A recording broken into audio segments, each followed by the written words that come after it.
Hello, Matt. I just started the recording. Cool. Hello, hello. This is probably like the least talking we've done before pressing record before. Over the week, even. Yeah, yeah, that too. I have to say, I mean, I just mentioned it, but there's like some work going on in the condo above us, so there's probably going to be some hammering and other annoying noises over the next hour or Nice, so. Yeah, nice. I remember there was one company that I worked at where in Montreal the leases expire on on the same day, uh, right? on the same day for like every apartment rental, every business rental, province wide on the same day. That's so Um, weird, man. Yeah, they don't do month to month for some reason. So we got to a point where they were like renovating the next building they were planning on moving into, but they didn't finish the renovations in time, so they had no choice but to move us all over there uh, while the renovations were still going on. Oh That was man. a that was a pleasant working experience, having people like using jackhammers and stuff to lower below you.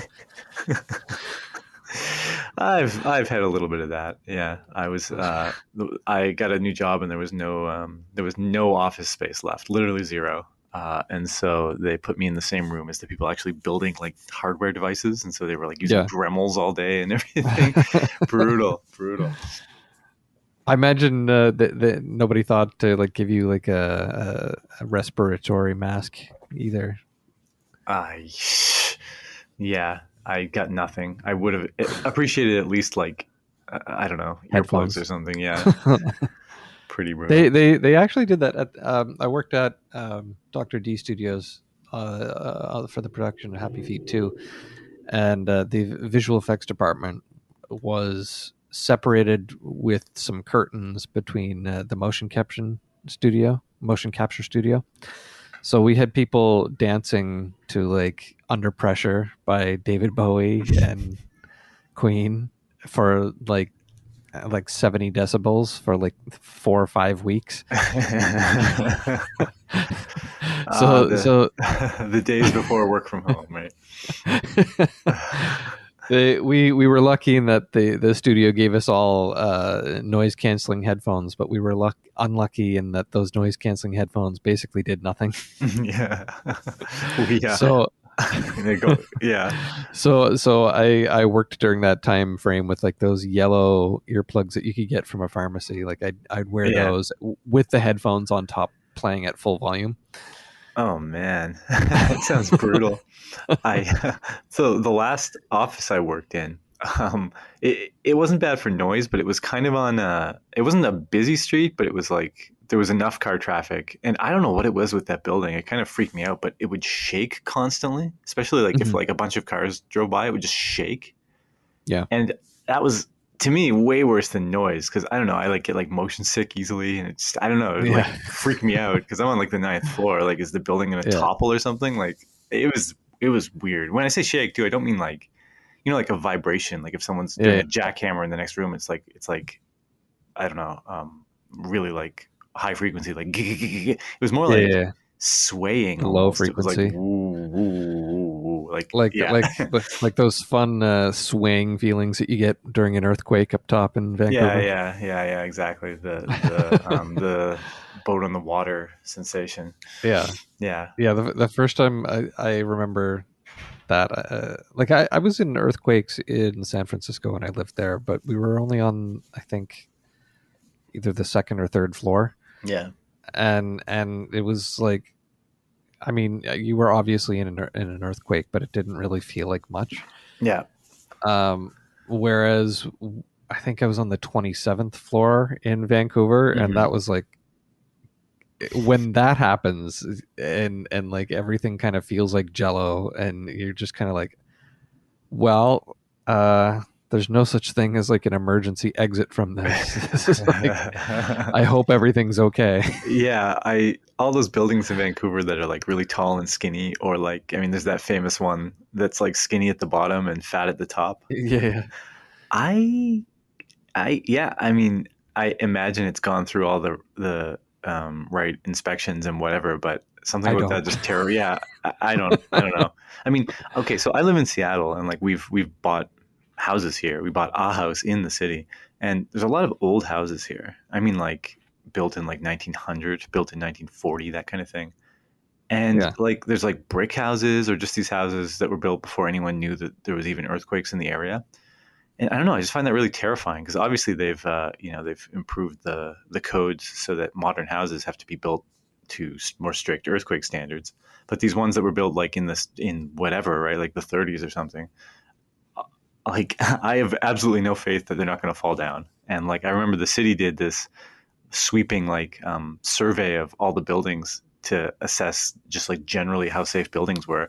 It was commercial buildings though; it wasn't houses. But they found like most of the schools are almost guaranteed to collapse in on themselves when the giant earthquake hits. All these Yeah. like down like 2/3 of downtown or something, just like these crazy, crazy, crazy numbers. And of course, we're like terrified of this. I mean, I don't know. I guess we seem to have a heightened awareness or like sensitivity to the idea of an earthquake happening compared to like everyone else around here who's just like whatever, la la la. And like Yeah. when we were looking for houses, our realtor, like I'd be asking because he'd be showing us these like old houses, and we're like, oh well, we say like, what about earthquakes? He's like, just whatever, just bolt it down, or just it's really this is fine, la la la. And I remember thinking like, okay, like people just don't care about earthquakes. It's crazy. And like No. yeah, I had a coworker that like I've been like saying this kind of thing to my coworkers for quite a while, like, oh, earthquakes, no one here cares, blah blah blah. And like after having this conversation with people, I mean, it's not like I'm some expert who cares. I guess people just disregard what I say, but I've been going on and on and on Yeah. about it.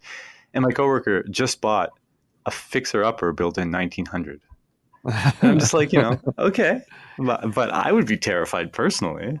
Yeah. I don't know. Yeah, I don't have much confidence in being able to survive what Mother Nature throws at me. Um, I was I, I, f- I feel like it makes sense to try to avoid living in the danger zones. Yeah, right. I was reading I was reading about the asteroid that killed the dinosaurs. I Yeah. forget what exactly it said, but it basically said like every single spot on Earth would have a magnitude 10 earthquake or something. I'm thinking, okay. I mean, like pretty much. I don't know what area exactly. I don't remember the numbers, but I imagine the tsunami that was generated from that would just like wipe entire like countries worth Yeah. of area out too. So That's crazy. what caused continental shift to start. Yeah, right. That's it. Right. That's not an actual fact. That's just my hilarity. Oh, I know. I know. It's Yeah, it's weird because like I mean I went to Italy a few years ago for vacation and I don't know that's like something that just went through my head. It's like I wanted to go to Pompeii mhm. and it's like Pompeii destroyed part of the world when it erupted. Mhm. It's not likely that's going to happen while I'm there, but it's something that does happen and I feel like it's weird that it crosses my mind when I'm going there for like a week long vacation, but like all the people that live in the area are just like completely fine with it. I always wonder. It's like probably like if you like we're transient people. We just show up Yeah, in some place and leave, and of course we think about those things. If you've grown up in this area, it's just home. It's just that nothing has ever happened. La la la. Right? Like you didn't worry about it the first 15 years of your life. Why would you worry about it now? There's probably kind of like a bit of that attitude, I yeah. imagine. But I'm the same. I worry about every little thing. Totally. I'm trying to look it up right now because I remember. Oh yeah, April 2011 here. Unlucky honeymoon couple encounters several natural disasters. Uh, When Stefan and Erika Svanstrom and their baby daughter Eleanor left Sweden for a 4-month honeymoon, they did not expect to encounter a host of natural disasters. As they traveled from Europe to Bali, Australia, and then New Zealand and Japan, they experienced a blizzard, a cyclone, flooding, a bushfire, the aftermath of 2 earthquakes, and a nuclear disaster. Jeez. It's like, I mean, A I little mean, ominous. it's Yeah. it was like the knowledge of that couple that like puts that thought into my head that like I should be aware of like if there's volcanic eruption warnings and stuff, like there will Don't be go there. warnings, like Yeah. be aware of them, don't just like go on vacation and tune all that stuff out. Yeah, yeah. Well, I mean, Japan, of course, is famous for earthquakes and stuff, but they have like all Yeah, these little tiny islands that just kind of dot the like you can kind of yeah, draw a yeah, line north to south, and like there's just this string of islands, and even like kind of south of the whole country, and they're yeah, tiny. And to me, it's like that's so terrifying. Like if a tsunami came, everyone like of course like you just have to be yeah, so conscious of tsunamis, and there's like the highest point on that island where everyone would go, but you have to restart your life afterwards yeah, if it wipes your town out. Even like Hawaii, like there's a tsunami risk, right? And you're sitting there on the beach yeah, and looking around, and it's like I don't know, there's not you have you been to Hawaii? yeah. Well, I went to Big Island. Yeah, okay, well, awesome. I mean, we just went to Honolulu, the boring tourist trap option, I guess. But like, we were just on this beach, and there's no obvious high point you could go to if there's a tsunami warning, right? Yeah, Maybe Big Island or other areas of Hawaii are okay, but still, like that kind of like little island in the Pacific to me is just kind yeah. of worrisome. Yeah, big. We stayed at a hotel, you know, maybe 100 feet away from the water. Yeah. But yeah, that was definitely something that we were aware of. Is that like, I mean, they do lots of coffee plantations and stuff on Big Island, and like there is elevation there. That Yeah. island's kind of neat because it's got almost every climate on Earth. Like, No, neat. there's an observatory up on top of the mountain there. The name's escaping me. Let me look it up here. Mountain, Big Island, Hawaii, Mauna Kea, I think. It's like it's a dormant volcano on the island of Hawaii. Its peak is 4 kilometers above sea level. And we were going to go up to the observatory while we were there. They've got like special lights all over the island to help reduce light pollution Mm. and stuff. And we went, I think, in either February or March, and we got really, really bad sunburns the first day that we were there because we didn't think to bring sunscreen because we're dummies. Um, but our trip up the mountain was canceled due to a snowstorm. Yeah. Wow. Yep. um, I forget where I was going before I derailed into that. But yeah, though, no, just like there are elevation changes there, and there are postings to say like get above this elevation Yeah. here for tsunami warnings. Yeah. Yeah. That's good. Whereas, like, I don't think, actually, I don't think the west coast of like the Pacific Northwest, I forget, maybe Portland is at risk. And then some of the Mm. like relatively like less populated areas, like not saying I don't care or whatever, but Mhm. like I think Seattle and Vancouver are actually not really at high risk of tsunami just because like Yeah, the geography, like the like Vancouver Island will take the brunt of yeah, it, and then yeah, and like also like the Olympic Peninsula for Seattle. yep. Um, but even like if you lived on the Olympic Peninsula or on Vancouver Island, I doubt there's too much. Maybe people are conscious and thinking about it. I don't know. I mean, yeah, Well, okay, so I, I, I used to work in Richmond, and right, Richmond in like south of Vancouver, yeah, suburb south of Vancouver. I know you know, but yeah, Richmond, it's like the whole area is like I forget if it's like at sea level or below sea level or a half a meter above sea level or just something, right? And then the nature of the soil there, it's like it'll just basically liquefy when there's a yeah, when there's if there's a major earthquake. So you yeah, can expect very possibly some sort of tsunami and liquefaction, and still it's like packed chock full with like bazillion-dollar houses. And like yeah, the company I was working at was I think like a 2-story building. I just remember thinking like, okay, I guess I could stand on the roof, and it's like just all flat lands. You look out, and I was just like, man, if the huge earthquake happens while I'm in this building, I don't know. I guess am I safer like in my downtown 17th floor home? I have no idea, right? yeah, yeah. So, Yeah, I've got an article from the Daily Hive ooh, from December 2020. Um, that's because that's always something that I found weird about Vancouver is just like it's the same sort of thing that I was describing with Italy, where like people live in this danger zone and they're just like no thought whatsoever as to like getting out, or I don't know. Yeah. Well, people, Um, I'm sorry to anyone in Richmond, but personally, I would be hesitant to buy a, like, I don't know, invest in property there, I guess. buy the most expensive real estate in North America. Yeah.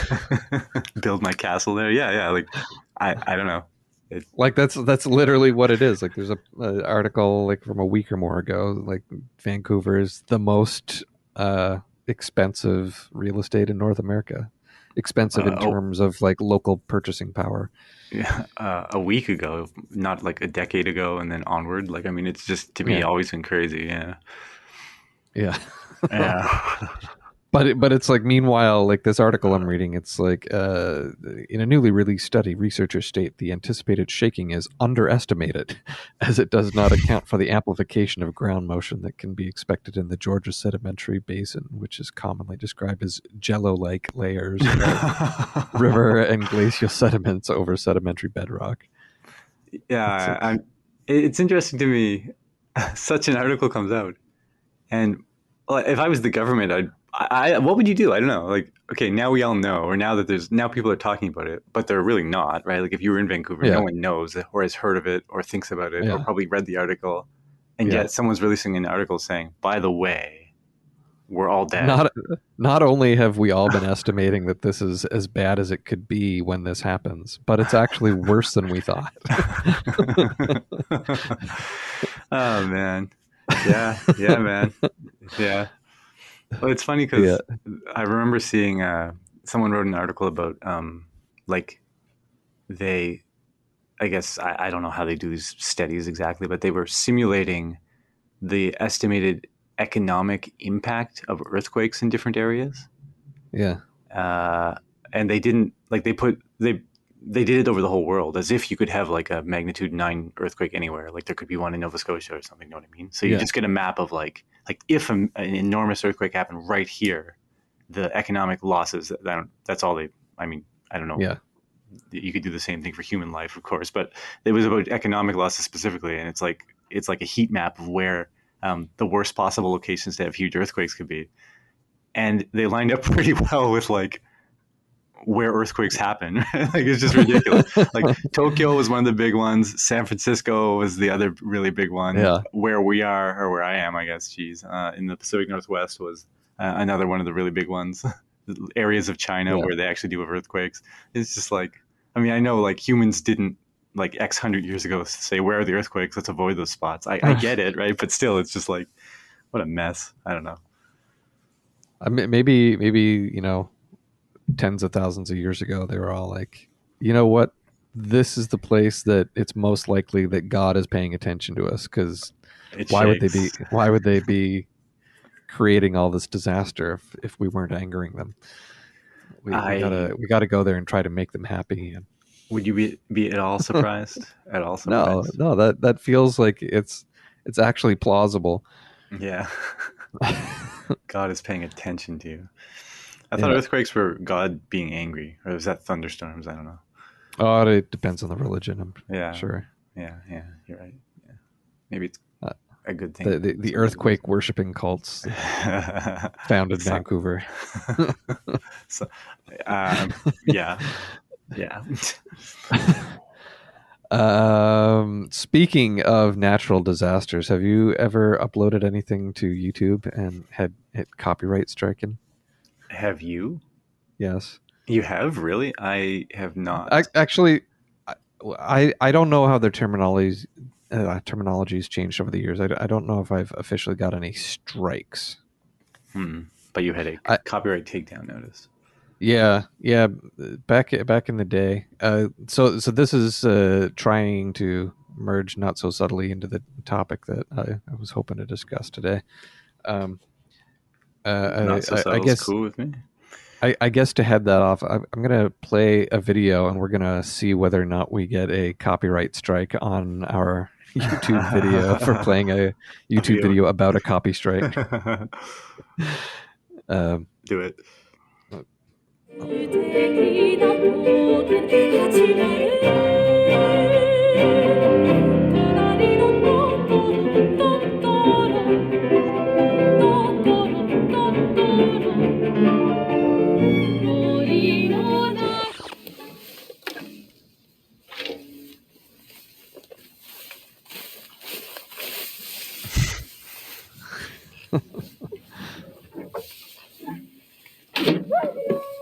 December 2020, YouTube deleted one of I our love Ghibli that music part with videos. the Due cello. to complex copyright issues, I- YouTube is an unfair place where, when you appeal a strike decision, the judge reviewing the appeal will be the person who issued the strike.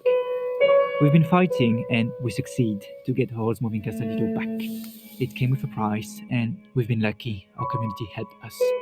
We also realized that such a strike can happen again at any time, which makes YouTube an unsafe place for us. So if YouTube didn't like our Ghibli video, we decided to fight fire with fire. We just released a crowdfunding campaign on Indiegogo where you can get our full album dedicated to Ghibli music, of course including for the first time on a CD, our version of Merry Go Round the Fly from Holt's Moving Castle. It is our biggest project ever, an album that we've been preparing secretly for months, and if you want to support it, you have 30 days. This campaign is a fight. It's a fight for independence, a campaign as a revenge against YouTube algorithm and copyright policies. So we prepared, we invested, we gave everything we had so you can get a 60 minutes album dedicated to Ghibli music. Digipack, double LP, limited and number, collector vinyl, 12 original videos, a book with your name printed in golden letters, all that for only 30 days, a fight where you are the key. It is never comfortable to stand like that in front of a camera and ask for your support. But more than Especially when financing it's this winter. album, we want to create a new era for precise stretch goals that will finance our future. Some of the rewards are in extremely limited number and available only for the duration of this campaign until the 2nd of November. Ultimately, it will be the only opportunity for you to write your name in this fight. Thank you. 悲しみと人 Okay, so quick, what are your thoughts, Matt? Well, I know your initial reaction seemed to be just annoyance at how they pronounce. Ghibli. Yeah, I mean, if I'm honest, I want to know the story. I mean, like, who, like, is it simply YouTube, like, without asking any questions, grabbing their video away, or is it Studio Ghibli themselves saying, "Hey, we saw this. Let's I would work through imagine it's YouTube." Ghibli. So, So yeah, YouTube's got like an algorithm. They don't have like staff manually trolling the billions of videos. Like there's algorithms, and the people that own the copyright, such as probably Studio Ghibli itself in this case, or maybe the whoever they have responsible for their publisher, mhm. they would have just had like a robot that trolls YouTube and issues takedowns. I would expect. I honestly haven't made the effort to to look deeper into this particular case, but I've seen various levels of this. Mhm. Typically, what happens is like a record label. If I've put up something by like Joe Satriani, for example, Mhm.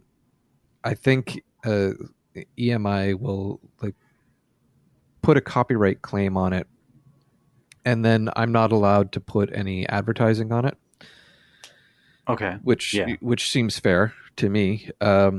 you can't make money off of. I can't make money off of it. I don't know if they in particular do this, but other companies might make it so that there will be an ad placed on the video and they will get the It's revenue there, from it. yeah. And then there's other people who don't like to play ball at all, and they say, "This is mine. Remove this video. You're infringing my copyright." And on those rare circumstances where that happens, you get what's known as a copyright strike. And if you get 3 copyright strikes on YouTube, then your account is banned. I see. So Yeah. for people like this who are doing like music covers or you know, if the angry Mhm. Nintendo nerd has a copyright strike because he's doing Castlevania playthroughs or something, Yeah. then that can remove like a decade worth of content. Yep. Yep. I mean, I'm just a consumer here. Of course, for me, Yeah, it yeah, yeah. sucks. I don't know exactly what the specific nature of the fair use laws are like. I wonder, like, I guess not defending YouTube, but like, Mhm. what position are they in? Like, if Yeah. They're probably protecting their own interests, perhaps very much overzealously here. Or I don't know if interests is the right word, but like Yeah. they could be brought to court if someone says, "Hey, someone on your platform is whatever break, using our stuff that we have that copyright," and Yeah. YouTube just says, "Eh." So I imagine they would Hmm. kind of like lean on the side of excessive removal of stuff that has a copyright claim against it. Yeah. I It's mean, an like interest. I imagine these big tech companies learned a little bit of lessons from Napster, right?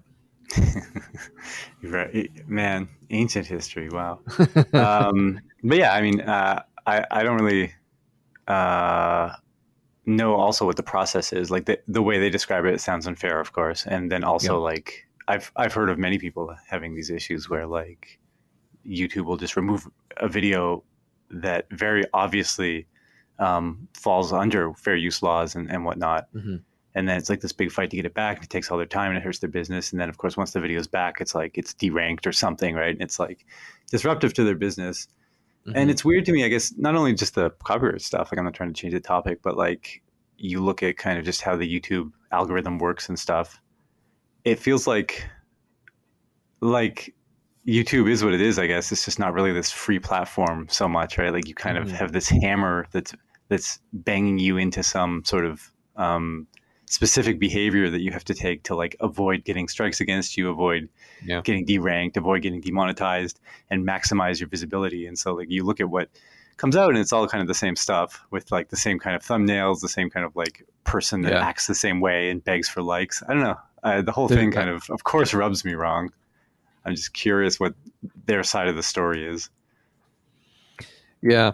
Well, yeah. It's I guess reactionary for me to even be posting the video without trying to talk to them or something. But that's something that I find weird is because like I know that there are licenses that you can get to be able to do uh, um, covers Music. of songs. Yeah, yeah, yeah. Um, and it seems weird to me because like the content that they post, this particular group at least, Hmm. they are covers. It's not like they put the actual recordings from Joe Hisashi or something, Right. right? Um, Yeah. so it's weird to me that uh, bot would have ever discovered their stuff. So maybe it wasn't a bot in this case. Maybe it was literally someone at Ghibli who's like, no, we don't want people making money off our music. Maybe. Well, is this a case like would they have just could they not have like do you think they got approval from Ghibli? Like I guess the answer is obviously not. And so in that case, what's the I don't know. Like I'm curious now if they go and do a Kickstarter, would if this was originating from Ghibli, would Ghibli not also go hunt them down on Kickstarter? I don't know. Like that's And they're I very much they're very much saying fuck YouTube, not like fuck yeah Ghibli. yeah So yeah. I'm just I feel like there's holes in my understanding of Well what exactly well happened here. well it's weird because like they part of what they're saying in this is that they got their copyright strike a year ago or something, and part of their complaint is specifically about YouTube because everything is automated. Yeah, yeah. So for example, like that Captain N video that we uploaded a week or so ago, Hmm. we got a copyright claim on that, We did get and one. so we didn't get a strike, we got a claim, which means that ads have been placed on that, and it was based off of basically a 15-second clip of like the intro Right, itself. And if that little 15-second intro gets recognized by a machine, which it did, like the claim happened before the video went public, like it happened as it was uploading, right, then someone else gets their way. And I don't know how they can determine what is fair use and what's not fair use when they're looking at something like a little 15-second clip. right. Um, like there's always the question of like, was our little commentary of that show legal or not? Who knows? But I don't think you can have a robot determine that from a 15-second clip Yeah, without any context. It's interesting. Um, Yeah, yeah. so in their case, like they had the claim, and their complaint against YouTube is that the person that makes the claim has to like prove whether or not they own it or something, and you don't really get to participate in that judgment process, I guess. So it took them like over a year of like combating it before YouTube finally sided with them. Yeah, I'm actually curious. I mean, they did say they got it back, and Yeah. so does I just am curious what the final story is, or what the whole story is. I guess. Yeah. Yeah. There's a guy I watch on YouTube frequently called Rick Beto, Hmm. and he's like a music producer, I believe, who's been in the industry for a long time. I don't know if he was like a session musician or what, but he does a lot of breakdowns on music theory and songs and stuff. Like Oh yeah, he'll like yeah. I think I he'll actually. do like the Beatles or something, and he'll like explain all the chord progressions and stuff, or like if there's a controversy of like this artist ripped off this artist, he'll like compare the two and like explain how they're similar or dissimilar and stuff. And Yeah. like it's a great channel, but he's had a few rants where he's had copyright strikes against him. Really. And I feel like his cases are like totally um, fair use, the way that he's Automated doing stuff. foolishness generating strikes. Yeah. Yeah. Yeah. I mean, again, I'm not, it sucks because obviously what's happening, I assume anyways, that like Google is taking side of enormous company, at Hmm. least initially, until things get worked out. And then kind of like, okay, here, little creator, here you go. Here's your stuff back. Yeah. Yeah. Yeah. So Yeah. like there's a Rick Beto tweet he did earlier this year, and he says, after 790 videos and nearly 5 years of my channel, I received my first copyright strike for the Cars. The strike is from UMG. I've come to a conclusion that it's a waste of time to talk about these older artists. Like he keeps getting claims from like 60s, like, people from the 60s and 50s and stuff. Like modern artists tend to be pretty yeah. with it, but like the old artists, like even when it's just like you're playing like 30 seconds and having like a big discussion on the theory of like why was this a Billboard #1 hit or something, they just like, no, it's my song, I get the money Get from it. off. But I'm so, I'm, sorry, I go just ahead. want to follow up with his Yeah. other tweets here. So he said the artist was already receiving all the money from my video. It's one thing to have a video blocked. A copyright strike is an escalation. 3 strikes would result in removal of my account. I'll be releasing a video about this today. I've never disputed a single claim on my channel, citing fair use. Out of 99 episodes, only 2 had been blocked: Fleetwood Mac and Simon and Garfunkel. Neither one, however, did I receive a copyright strike for. You can see that the strike was done manually, not by a bot. Someone from the publisher did this deliberately. The video has been pressed for weeks and had 350,000 views. I never used Twitter, but I'm pissed. Anyway, I won't go further into that one. Yeah. I mean, you're catching me. Like, I don't have the context again, but I would imagine like maybe if I was a musician, struggling a little bit, not like Mhm. already like in my 70s and laying on a pile of cash. Maybe I would be very sensitive to people uploading my entire song to YouTube randomly. Yeah. But like someone uploading little 10-second clips, or like little clips where it's like interspersed with talking and analysis, which is what I'm imagining Yeah, uh, that's he's totally this doing. guy. Yeah, I would almost assume that would like, I don't know, kind of like it'd be publicity in a way, right? Like I'd have to. I'm not in that person's shoes, so I can't. It's hard for Yeah. me to make that huge judgment call. But yeah, I don't know. I it's every time I hear about like someone who already has like millions of dollars fighting like a one-off creator because they Yeah. like did a cover or something. It's such a weird thing to me. I don't know what motivates them to do that. Yeah, I find the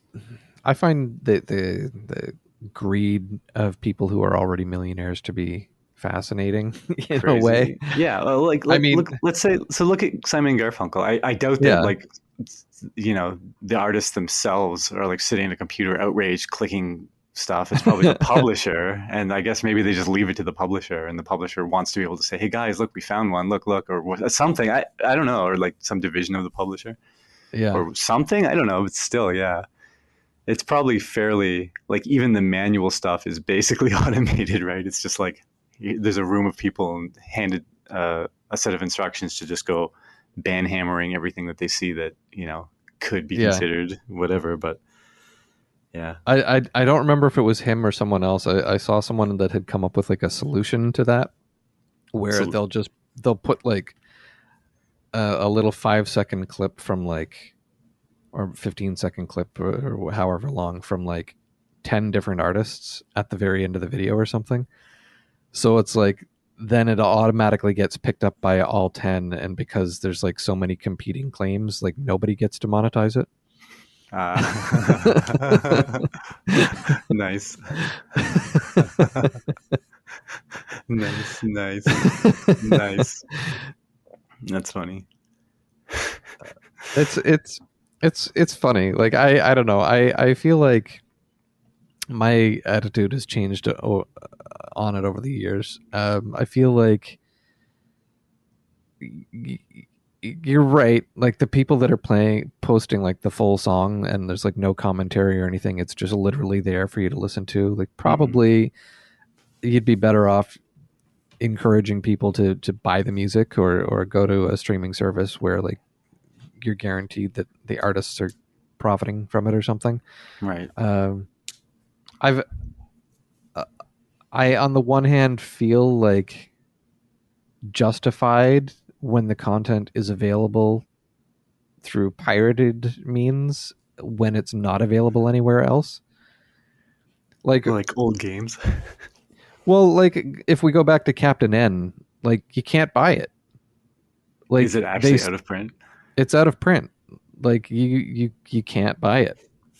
It was a weird thing with emulation for a long time, like in the late 90s into the 2000s and stuff, when everyone was emulating like NES games. Yeah. And Nintendo was absolutely vigilant about closing down all those sites. Yeah. And at the time it was easy to say like, oh, well, we can't play these. We miss these games dearly. And then it's like later now Nintendo was doing like the virtual console and stuff. And it's probably like they always planned to, right? So they were protecting their future interests or whatever. But yeah. I don't know. It's a sucky thing. Yeah. I don't know. I have some, like, maybe they're like kind of out there folks a little bit with some of their opinions, but I have some like colleagues who are like completely anti-copyright. They think copyrights should be illegal. They think like IP shouldn't even be something you can own, and like other companies should have the right to, other groups should have the right to like make their own sequels to your stuff, like all the way down to that level. And like, I'm not that extreme. Like, I think it's kind of neat to have an IP that you can iterate on and not have other people dilute that, right? But like I don't know. It's kind of like the Mickey Mouse thing where like copyrights are like decades long, is a little bit silly to me. So I don't know. It's hard to say. I guess it just feels weird. I can't really say this, but it just feels weird to me that like we got 3 more years. Oh, wait, we're almost 2022 now, aren't we? 3 more years to what? We got a little bit more than 2 years until Mickey Mouse is public domain. I'm sure Disney is fighting tooth and nail to extend that in some way, times a million billion. But like, like Nintendo kind of like continuing to earn money from like games they made 30 years ago. I mean, it's theirs, right? But it's still kind of like a little weird to me, I guess. Just it's a little weird to me because there's no royalties going to any of the developers. Exactly. It's the company only, right? And so a company, like over the course of 3 decades, it's going to be virtually an entirely different crew of people working there, and they're just holding on to work someone else did because legally they own it. I mean, I know that other people have iterated, and it's now a series. In some cases, like if I'm like ripping off Mario 1, you can say, well, Mario's our thing. But if I'm ripping off game X no one has heard of from 1986, it's just kind of weird, I guess. It's weird to me too, like back to the like rich people thing, or like wealthy people like fighting the little guys. I was never like this big pirater, but of course, everyone knows about Napster and knows what you could do with Mhm. it. And I remember um, Kazaa. LimeWire, Yeah. uh, but like famously, Metallica like went to Yeah. absolute like hell and back fighting Napster and fighting against piracy.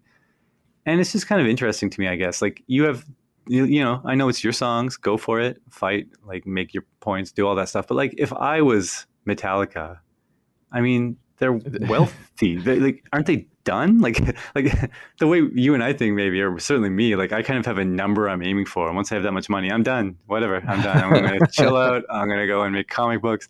So if I was No, they don't have a Metallica, number. what's that? They don't have a number. They just they want to be dragons with their horde. That's it, I guess. Like, if I was Metallica, I'm sure I could wake up one day and be like, you know what? I'm not going to do anything for the rest of my life. I don't care. I'm just not going to do anything. And they're fine. They have enough money, right? Yeah. Like not even fine, but like, I love Ferraris. I'm going to buy every Ferrari. Like I'm guessing probably still they could do that without Yeah. worrying, right? Like it's beyond fine. And yet you're fighting Napster because it's eating away some small amount at your bottom line. Like it's just I almost feel like the time spent doing that isn't even worth it. I'm reminded of a story, and I just had to look up when we started doing our podcast this year to see if we'd already talked about it, and we didn't. Uh, Hmm. in February 20th of this year, Twitch replaced live Metallica audio with hilarious folk music to avoid copyright I violation. remember that.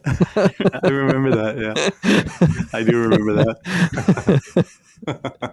But see, there you go. Was it worth it? Right? Like Yeah. you went through all that fighting to have your songs protected from Napster or whatever, and now you have this reputation. Everyone knows about it. People will mock it. It's part of internet lore. Like I don't know.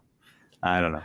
It's hilarious. Like this totally wasn't even an intentional thing. This is just like the robots doing what they've been programmed to do. It's like they were the Oh, I gaming actually thought it platform. was intentional, but that's even funnier. No, the gaming platform Twitch, which has had no shortage of music copyright problems in recent months, cut off the audio from Metallica's BlizzCon performance Friday due to legal concerns, replacing it with comically inappropriate instrumental folk music. That the Oh Switch yeah. came that the Switch came in the middle of Enter Sandman, one of the group's biggest hits, only made the disconnect more enraging and/or hilarious. So yeah, I'm starting to remember this. So this was an actual performance by them. Yeah. This wasn't like someone else's video with stuff in the yeah. Awesome. Awesome.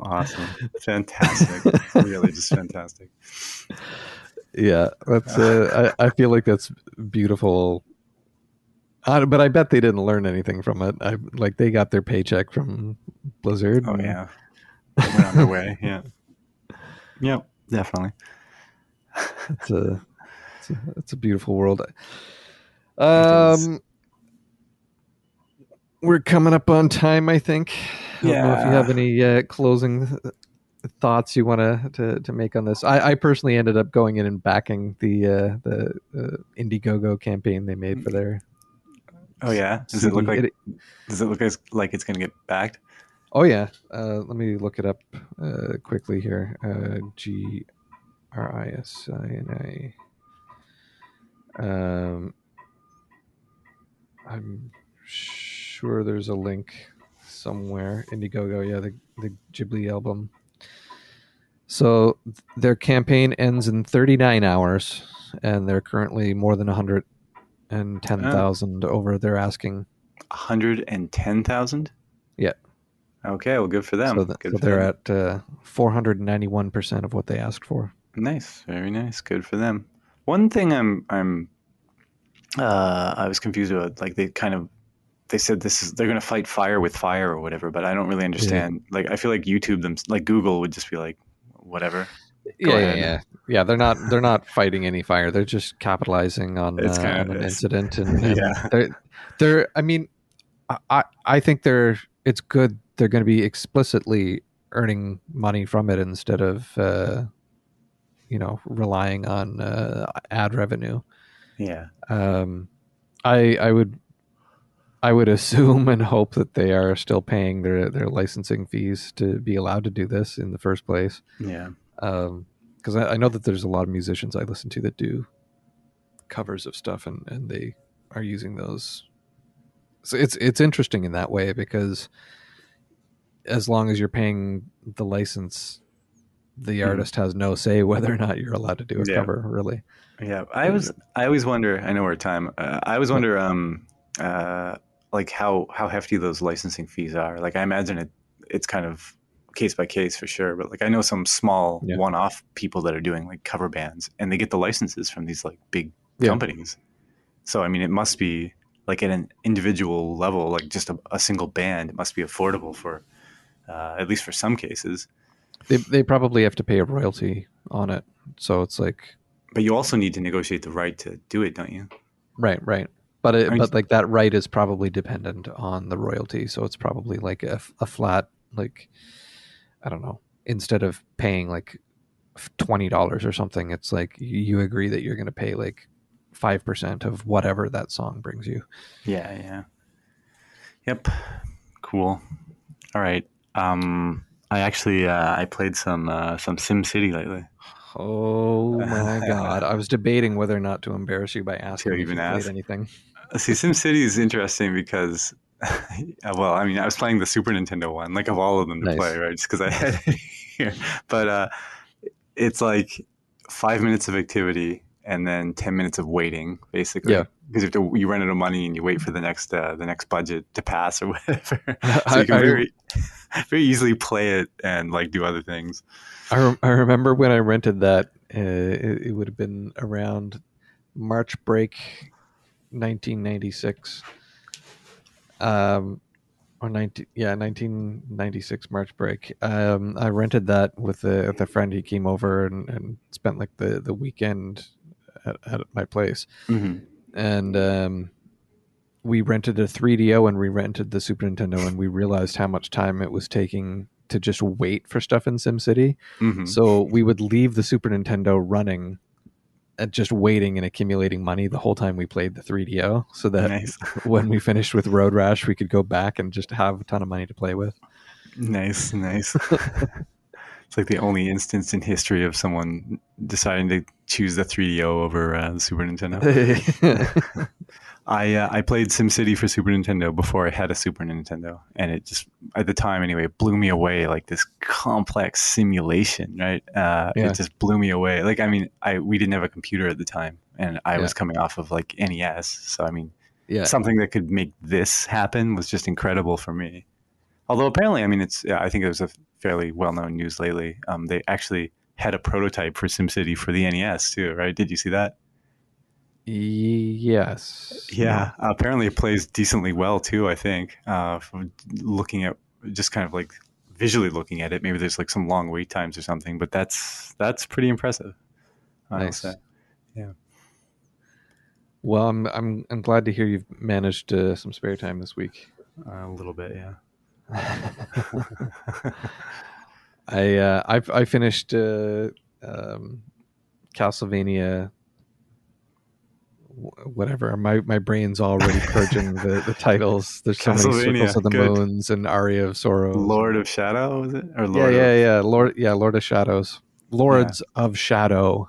okay, Uh, and and I gotta admit, it's a really solid game.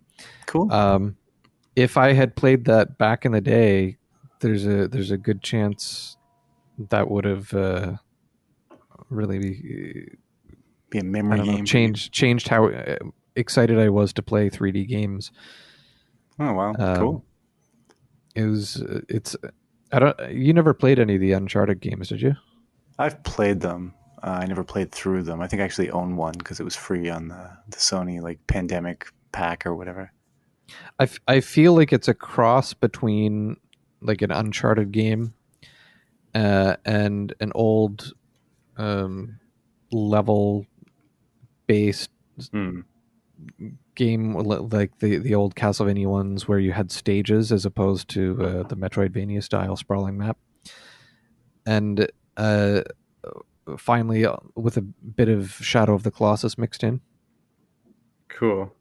I Cool. feel like it's a Shadow really of the Colossus too. interesting blend of like climbing and fighting giant bosses and exploring and stuff. It's the story was interesting. Um, it Very was cool. it was good. The camera was a little bit frustrating as it is in many early 3D games, but Yeah. all in all, I'd say it was pretty good. Cool. I have not played through a PS2 game in a while. That's PS3. PS3. My Yeah. PS3 is broken, so that's Oh, even farther well. away. You can buy it on Steam. Um, it's that is, I guess, the one downside is I was playing it on PS3 and the hardware was really struggling to meet the Really? demands. So it was a pretty low frame rate at several sections of the game. If you were to play it, I'd probably recommend it on PS4 or something modern. Cool. Good to know. I'm behind on my modern Castlevania. Yeah, it was really good. I played back in the day Lament of Innocence, and Mhm. I hated it. Um, so it was interesting. This was I think produced by Hideo Kojima. Oh yeah. So it's got a little bit. I think I heard like a little bit of Metal Gear music as an Easter egg at one point, Nice. I just like a second of it. Yeah, sweet. Lament of Innocence. I never remember the titles. I just remember what system they were on. The they're both like origin stories, both Lament of Innocence and Lords of Shadow. Was Lament of But Innocence PlayStation as Lament, well? that was PlayStation 2, and that Ah, origin okay. story is canon, whereas this one is like a reboot of the franchise. I see. Cool. Cool, cool. Glad you enjoyed it. Yeah, I recommend it. It's I've played 45 games from start to finish this year, and I'd say that one's in the top 5. Nice. Nice. Very nice. At the end of the year, I'll have to do an episode where I just give like a 30-second review of every game I've played. Have it done, and we can aim for 40 minutes just to account for me blabbing and whatever else. Yeah. Cool, man. All right. Well, awesome on finishing the game. Let's wrap. All right. Have a good Cool, one. cool. Yeah, Till take next care. time.